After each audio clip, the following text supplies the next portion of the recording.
Ce vendredi 4 juillet 2025, le président ivoirien Alassane Ouattara a quitté Abidjan pour un séjour privé à Paris, comme annoncé par la présidence sur ses canaux officiels. Accompagné à l'aéroport par des figures de premier plan, dont la première dame Dominique Ouattara, le premier ministre Robert Begré-Mambé et des membres de son cabinet, le chef de l'État a reçu des vœux chaleureux pour ce déplacement en France, pays dirigé par Emmanuel Macron.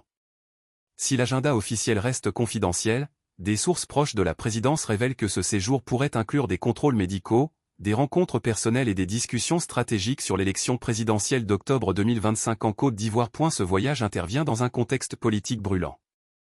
À 3 mois du scrutin, la question d'un 4e mandat pour Alassane Ouattara domine l'actualité.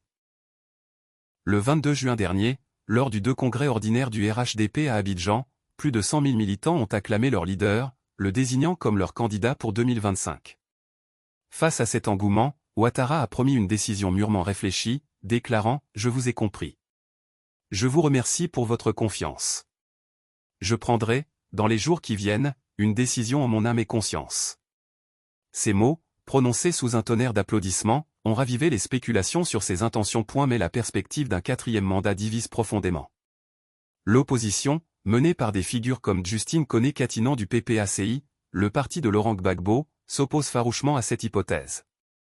Mercredi dernier, Katinan a lancé un avertissement cinglant, le 4e mandat ne passera pas, même pas par un cataclysme. Pour l'opposition, une nouvelle candidature d'Ouattara violerait la constitution ivoirienne.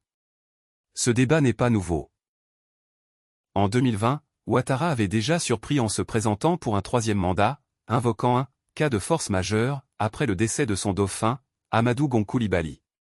À l'époque, cette décision avait suscité des tensions et des violences. Aujourd'hui, l'opposition affirme qu'aucune justification ne pourrait légitimer un nouveau mandat. À l'approche de l'élection, la Côte d'Ivoire est à un tournant.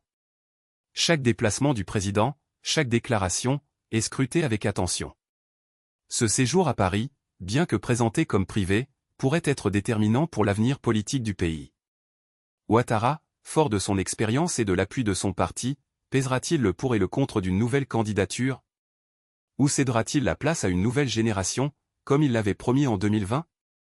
Une chose est sûre, les prochaines semaines seront cruciales pour la Côte d'Ivoire, alors que le spectre d'un scrutin tendu plane sur la nation.